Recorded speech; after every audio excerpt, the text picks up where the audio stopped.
Hey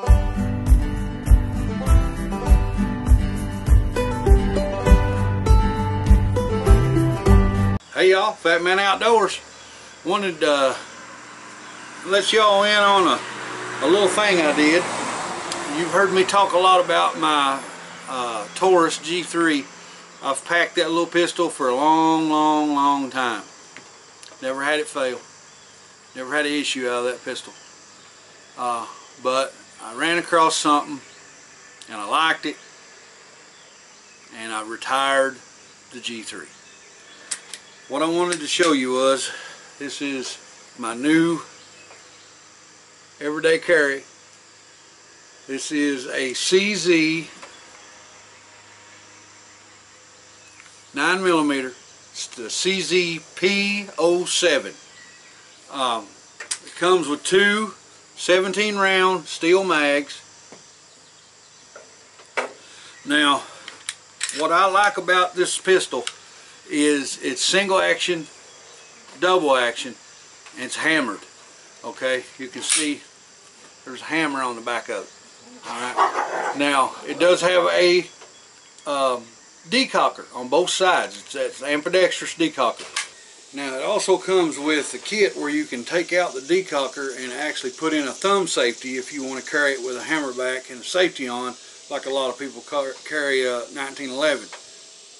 It's if you don't mind taking a chance on having two holes in your butt. Not for me.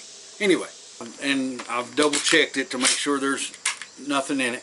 If you notice, I'm just pulling the trigger. It's single action, double action. Now the trigger pull is not the greatest if it's on single action. It is a pretty hard trigger pull and pretty long. But if you pull the hammer back and you shoot, there's maybe a 1/4 inch of take up, and then it's pretty sharp. It breaks off pretty quick. The little gun, very light. It seems to be built really well. It's, you know, it's kind of like a marriage between a Glock and a 1911. You know, you got the dovetail in the back and of course the hammer on it.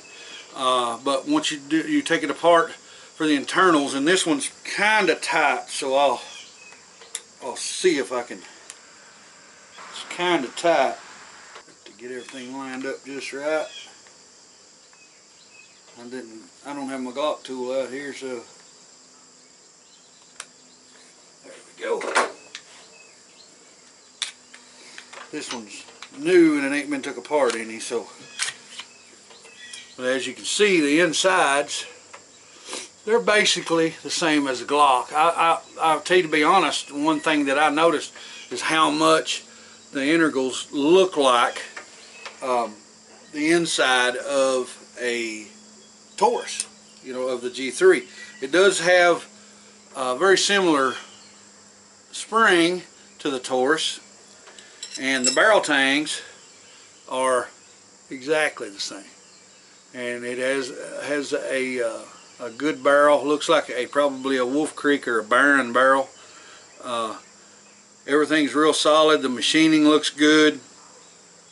I mean, I can't complain at all about the way the little pistol looks. Again, this is another one that I've got. I just got it yesterday, and I haven't had the opportunity to go to the range yet. Because it was a funny story behind buying this, and I don't know, maybe it was a sign that I should have left it at home, left it at the gun store. I don't know. Went in to get it. Alright, so it's a weird, funny story. When I went to the gun store to take a look at the pistol, and the guy at the gun store told me he had it, we went down there and looked it over and took in what I wanted to trade on, and we worked out a trade, and so we started doing the paperwork, filled out all the paperwork, and he went on his computer to put it in, and the NIC system was down. So I thought, well, it's not going to be long. You know, he said, I don't know how long it's going to be, if it'll be 10 minutes or if it'll be an hour or if it'll be tomorrow. And I said, well, it was early in the day, I didn't have anywhere to go. So I said, well, you know, I'll sit down here and wait a bit and see if it comes up. And just happened to sit down at he's got a table they call the Liar's Corner, and went over and sat down and got in a conversation with a guy who was actually raised about 20 miles away from where I was raised. You know, and I mean, it's a small world. Now I live 3.5 hours from where I was raised, and run into somebody that was raised 20 miles away in the next town over. But sat there for about, I don't know, 2 hours, and finally the NIC system came back up and got me took care of. And I liked the little pistol, but it was an interesting little story. I like that the little pistol. It's got real good grips on it. The stippling is really good in it. It does come with extra back straps. It comes also with extra front sight, so that if you want to shoot at bullseye or 6 o'clock or whatever your want is, you can just change that front sight out. You just got a little small Allen screw that you take out, and it's no problem change. Now it does come with a rubber snap cap and 5 or 6 little plugs to go in it if you wear them out. So that if you want, I guess, so that if you want to get in practice of the trigger pull or something, you know, a lot of people do that. That they'll practice their trigger pull on a particular weapon, which is not a bad idea. You know, if you're trying to shoot for speed, you want to learn where the trigger breaks and where the trigger resets.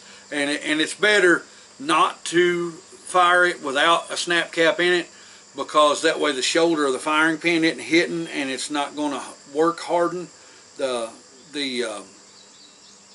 firing pin and maybe cause something to break. So you can use those snap caps. Now these are just little cheap plastic ones. I'm going to say I put one in it and pulled the trigger one time, and the firing pin made a big dent. So I can't see how it's going to be beneficial to you after you pull the trigger once, because by the time you pull it at least 2 or 3 times, that little green deal that goes on the insert of that is going to be useless, because it's already going to have that plastic flattened out to where the firing pin is going to be going all the way far forward and hitting the firing pin port anyway. So you can buy aluminum snap caps that are spring loaded. Those last way longer than what those little plastic ones that come with that wheel. But you know, I mean, they put something in there for you. You know, that's a good thing.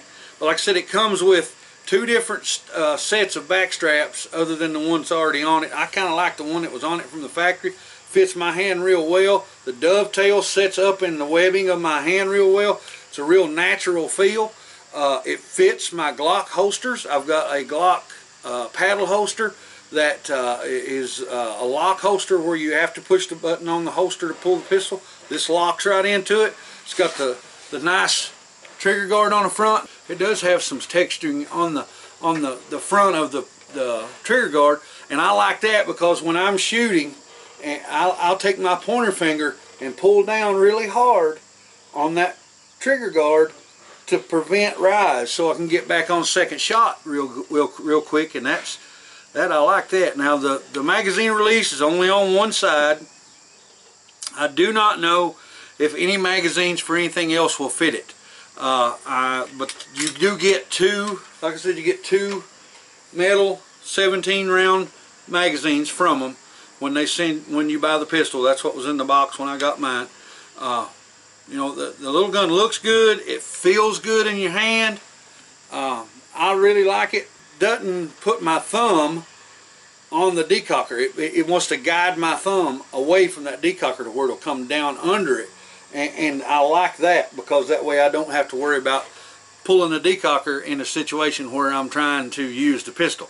But I really like the little gun. I like pretty much everything about it. I like the way it feels. I like the color of it. It does got a pick rail on the front if you want to put a light or a laser, which I may do later with a contact switch.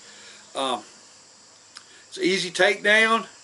It's got fully adjustable front and rear, so the front sight you can change for elevation. The rear sight you can adjust windage. I can't complain anything about it, guys. It feels really good. It's got a lot of good stippling on it. You can tell that the gun's well made. Now, price on this one. He had this one at $4.99, I think, $4.98. and I ended up getting it for $4.25. And again, it was new, it wasn't used. So I got a pretty good deal on this one. And actually I didn't have to pay out cash for it. I got it for that price, but I got it through trade. So that's what I end up in trade value. That I kind of like to, when I'm trying to trade for something, I kind of try to talk to someone about cash, what they want for it, and then when you go and trade, then a lot of times that gives you a little bit better leverage. So what I did, I had 2 rifles that I wanted to trade, and when I went in, I laid them down on the counter. I said, now give me a number of in-store trade that I can get out of these rifles, because I already knew about where I wanted to be. And it's kind of funny to watch this guy. He'll get a little piece of paper out and go writing stuff down, and even if there's nobody else in the store, he won't physically say the words to tell you a number. He'll write it down on a piece of paper and hand it to you. And I understand. I think that's pretty cool, because that's his way of keeping any kind of transaction or trade or something that you and him's got going on private. So that way, if there's somebody else in the store, especially, that after you trade for something might say, hey man, you want to sell that? Then they don't know what you got in it, so they don't come right off having leverage. But he and I were within 25 bucks of what I thought I should get and what he wanted to give, and I ended up getting that 25 bucks because he threw in an additional 32 round magazine he had that was used for my Kel-Tec, that didn't cost me anything. So that I come out pretty good on that deal. I felt good about the trade. I wanted to get a new EDC. That was my whole thing when I went up there. And I had a couple of rifles that I never shoot. One of them I'd owned for some time, and I had never put a round in it, much less went out and shot it. I'd never even worked around it. And I'm the kind of person that if I'm going to own a gun, it's a tool. I want to use it. I want to take it out. I want to put rounds through it. I want to use it in different hunting situations, or I may carry it for personal defense. You just never know. Go out and plank with it. Take the kids, load them up, take them to the range, and just have a big time with them. I don't like. I got one gun in my collection right now. Well, actually 2 that are safe riders, but one of them does get shot. My old Martini Henry does get shot quite a bit. But now my daughter, the Henry Silver Eagle that I bought for her, it lives in the gun safe and only comes out to be looked at, like the old man on Josie Wales. He says it's not for eating, it's just for looking through. You know, guys, I just wanted to show you my new little pea shooter, and to let you know that I had put out to pasture the old Taurus G3. Oh, and one other thing about this, you can buy a conversion slide that comes with a magazine and change this pistol over to .22 long rifle, so that if you wanted to target practice and plank and just practice handling it, you could buy that conversion kit. I'm not sure the cost. I'm going to say it's going to be around $250 if I don't miss my guess. I haven't looked that up. I'll look it up and put it on the screen in the video. But it's just the slide, the barrel, and the magazine, and you just change them out, and you can shoot .22 long rifle. I'm going to end up getting that because now a .22 long rifle is a little bit more available, and it'll be a whole lot cheaper to shoot than shooting 9mm, unless you reload. And I reload all mine, but I'd still like to have the .22. That'd be fun to get out and plank with, and a lot less recoil, and practice, speed drills and stuff like that. But guys, y'all have a good day. Be safe. Shoot straight. Hey y'all, if you don't mind, click subscribe, and if you like the video, and click the like button. And we appreciate every one of y'all, and hope to see you in the next video. It's the Fat Man. I'm gone.